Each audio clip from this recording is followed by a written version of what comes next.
Salut mes abonnés, j'espère que vous allez tout très bien. Alors aujourd'hui on se retrouve pour une nouvelle vidéo. Aujourd'hui j'ai décidé de vous tester des petits trucs assez bizarres mais étonnants que j'ai pu rencontrer sur internet. Donc on va voir si ça marche ou si ça marche pas directement. N'hésitez pas à liker la vidéo si ça vous a plu et vous avez tous mes réseaux sociaux en barre d'infos si vous voulez peut-être me suivre en Facebook, Twitter, Instagram, Snapchat, voilà. Vous les avez tous en barre d'infos.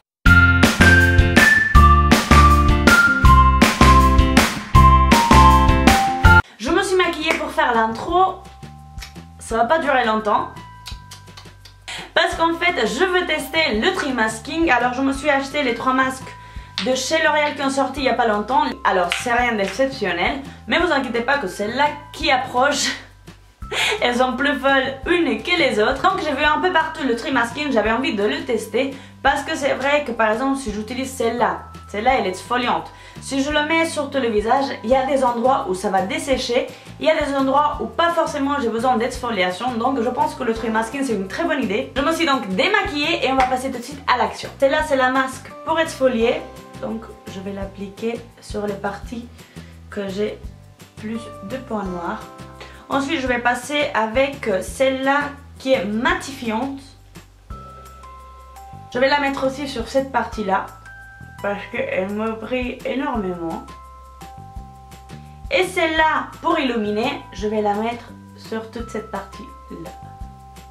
Parce que je veux illuminer quand les gens ils me regardent. On dirait que je suis un vieux avec la barbe et tout. Oh mon dieu. Mais bon, je vais attendre donc les 10-15 minutes que ça sèche. Je vais l'enlever et je reviens tout de suite pour vous donner mon bilan. On sent la peau très douce, mais par contre je me la sens hyper sèche, donc il faut que je mette de la crème hydratante. Donc je la trouve hyper bien, donc le Trimasking je valide. La deuxième astuce que j'ai retrouvée sur internet, c'est en fait au lieu d'utiliser la Beauty Blender qu'on utilise tous pour mettre son maquillage, d'utiliser une éponge pour la vaisselle. Voilà, elle est dure, ça frotte, donc je sais pas comment attendre. On va la tester tout de suite. Voilà, je prends donc mon fond de teint, je l'applique directement sur l'éponge. Je sais pas si je l'ai trop mis.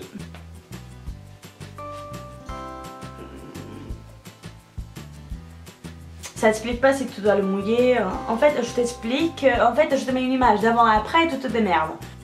Mais le rendu, j'aime pas du tout. Hein. Ça s'estompe pas en fait. Et en fait, l'éponge, ça laisse des lignes partout.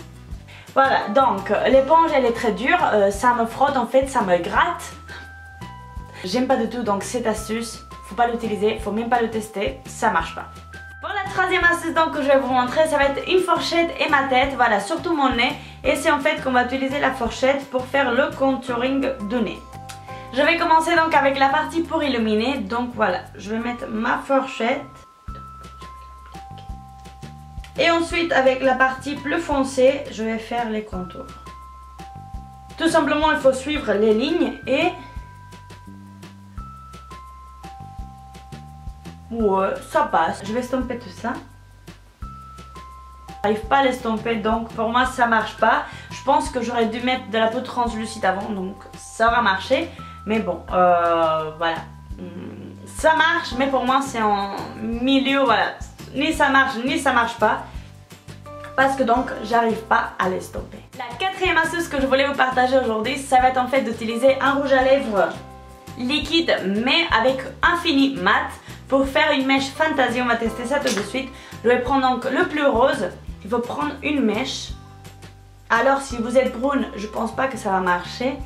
Mais voilà, je vais la peindre.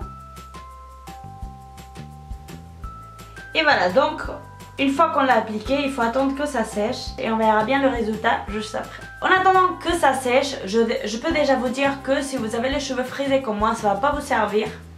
Parce que tout simplement, comme vous voyez, ça vous enlève les boucles. Donc ça peut faire moche d'avoir les cheveux bouclés et une mèche comme ça. Donc pour la cinquième astuce, tout simplement, je vais profiter, donc j'ai pris cette mèche, je l'ai lissée. Je vais attendre un peu que ça refroidisse. Donc l'astuce, ça va être qu'il faut prendre la mèche, il faut la tourner avec les doigts. Attendez, il faut la prendre. Et la partie la plus dangereuse, il faut faire comme ça. Et le passer dessus et normalement ça va vous boucler les cheveux.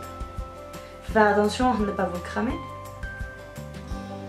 Et voilà. En fait ça marche hyper bien en fait. Je pensais pas que ça allait marcher aussi bien que ça. Je le trouve hyper joli. Après pour faire toute la tête, moi ça va être hyper compliqué parce que j'ai plein de cheveux. Donc si je devrais faire chaque mèche par mèche par mèche, je finirai peut-être demain matin. Mais si vous n'avez pas beaucoup de cheveux ou si vous voulez faire que la partie de devant, je trouve ça hyper joli. Je valide complètement. Et on va passer donc avec cette mèche. Je sais pas mais ça ressemble à plus rien. Voilà, ça ressemble à rien. En plus ça tache les doigts. J'aime pas les filles, je m'excuse. Mais pour une partie je valide parce qu'en fait j'ai la couleur sur les cheveux. Ça reste parce que c'est une couleur mat. Si vous avez les cheveux lisses ça peut marcher. Mais moi que j'ai les cheveux bouclés et que ça m'a enlevé le boucle en fait, c'est dégueulasse, je valide pas du tout. Et voilà les filles, donc la vidéo est maintenant terminée. J'espère en tout cas que ça vous aura plu. Si c'est le cas, n'hésitez pas de la liker et vous abonner à ma chaîne. C'est complètement gratuit, ça va me faire hyper plaisir. Et on se retrouve donc dimanche prochain pour une nouvelle vidéo. Bye!